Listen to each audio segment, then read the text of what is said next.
Là j'entends ta voix qui m'appelle, m'invitant à m'approcher avec assurance et plein de confiance. Je peux entrer dans ce lieu secret. Bien-aimés dans le Seigneur, de partout vous pouvez vous retrouver. Que la grâce de notre Dieu soit avec vous. Devant de vous, c'est votre humble serviteur, le prophète Abbé Mwamba. Je suis pasteur responsable du ministère des Étoiles internationales, sur l'Unité, 11e rue, avenue Okito, numéro 2, dans la grande capitale de Kinshasa.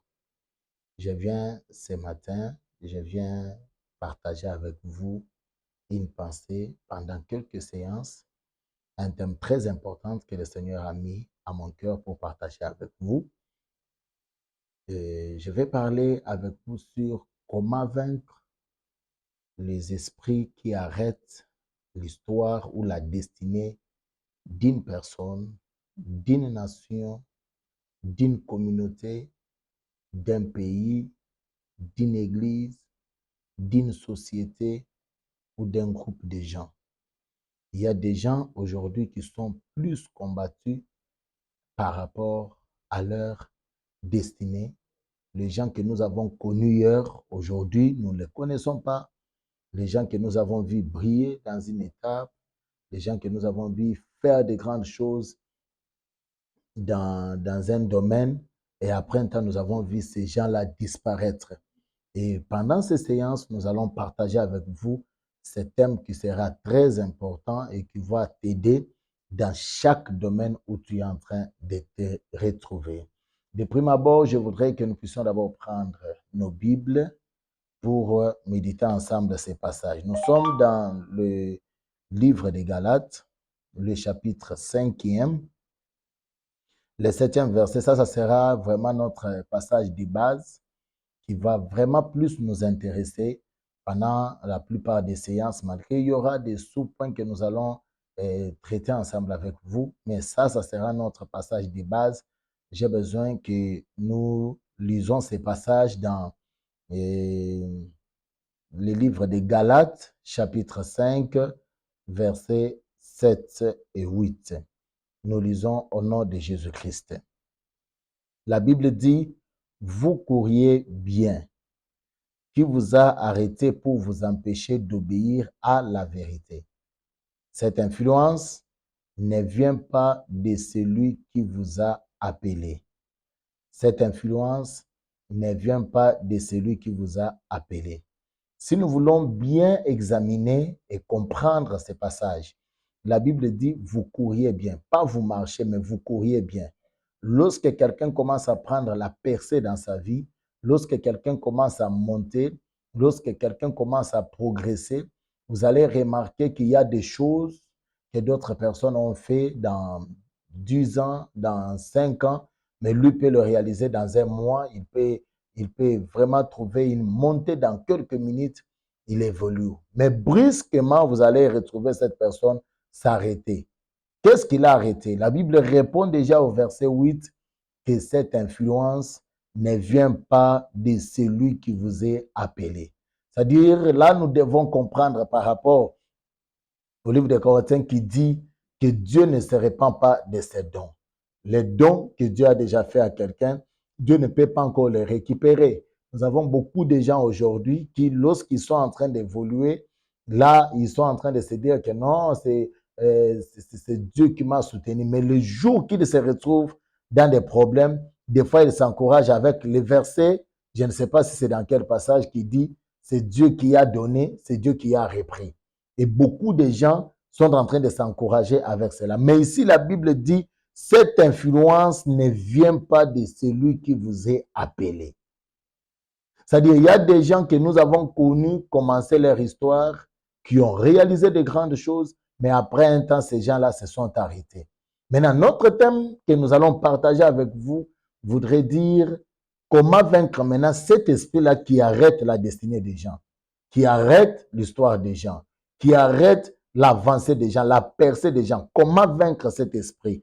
Et ensemble avec vous, je pense que le Seigneur va nous aider pour soutirer quelques points très importants qui vont nous aider à comment refuser, même quand cette hémorragie de l'arrestation de ton histoire pouvait venir, comment tu peux les vaincre, comment tu peux surmonter cela et quels sont les soubassements qui peuvent t'aider pour ne pas tomber dans les pièges de croiser l'arrestation de ton histoire. C'est ce que nous allons vraiment partager avec vous. De prime abord, je voudrais déjà aborder le premier point très important qui va vraiment t'aider pour que ton histoire ne s'arrête pas en cours de chemin.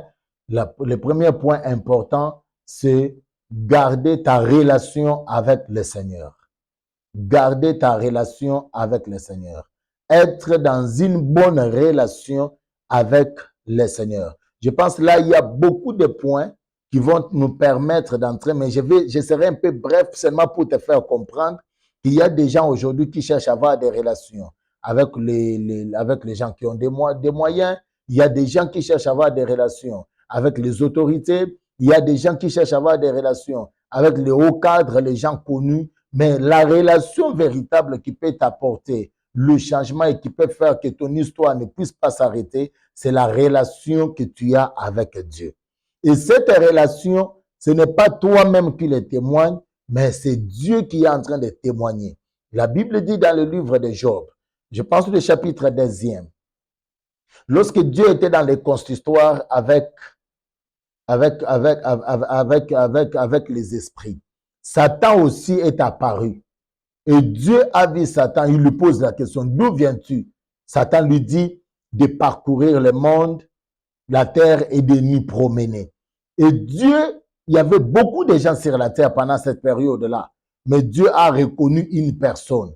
Il demande à Satan, as-tu remarqué mon serviteur Job? As-tu remarqué, as-tu vu sur la terre mon serviteur Job? Et Dieu commence à donner les témoignages par rapport à la vie de Job. Il lui dit, voilà Job, c'est un homme intègre. C'est un homme qui craint Dieu. C'est un homme qui marche dans la justice. La chose qui m'intéresse ici, c'est ces grands témoignages que Dieu est en train de donner dans la vie de Job. Est-ce qu'aujourd'hui, le Seigneur peut-il donner un bon témoignage par rapport à toi?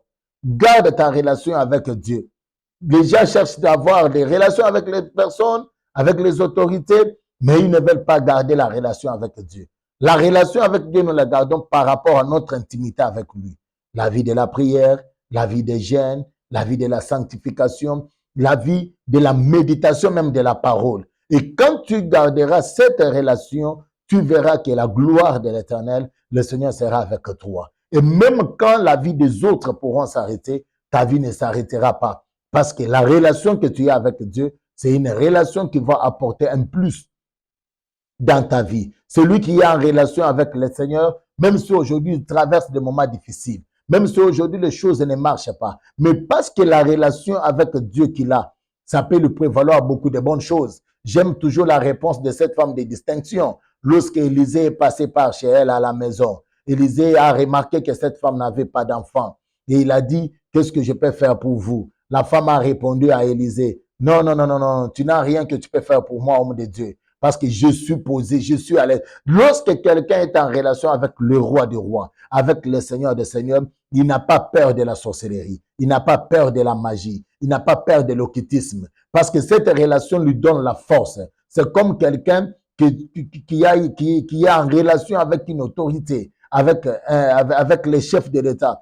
Partout où il est en train de passer, il a cette assurance. Et la relation que nous avons avec notre Seigneur Jésus-Christ apporte un plus dans notre vie. Je viens t'appeler ce matin, je viens t'appeler ce soir. De partout tu peux me retrouver, de partout tu peux entrer de m'attendre. Garde ta relation. Pourquoi ta relation a été coupée? Qu'est-ce qui a arrêté ta relation avec le Seigneur?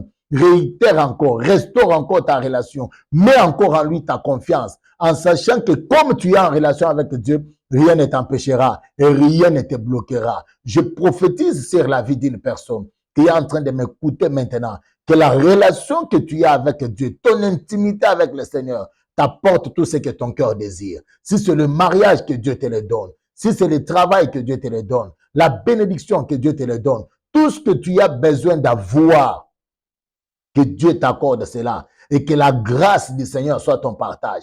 Que cette relation ne soit pas seulement pour toi, mais que même ton entourage soit rassuré réellement que ce papa, que cette maman, que cette sœur, que ces frères a une relation intime avec Dieu. Et par rapport à cette relation, les choses que tu commenceras à réaliser, les choses que tu commenceras à faire avec le Seigneur fera que même les gens qui ne te connaissaient pas, qu'ils parviennent à te connaître. Il y a même le diable qui connaissait Job, pendant que Job peut-être ne savait pas que non, le diable le connaissait. Pourquoi? Parce que Job avait gardé sa relation avec Dieu. Je t'appelle ce matin, si tu n'as jamais connu le Seigneur dans ta vie, que Dieu ce matin touche ton cœur, que tu donnes ta vie au Seigneur, que tu gardes cette relation avec lui, que tu croies en lui, que tu mettes en lui ta confiance. La Bible dit, Dieu a tant aimé le monde qu'il a donné son Fils unique, afin que quiconque croit en lui ne périsse point, mais qu'il ait la vie éternelle. Je voudrais que par cette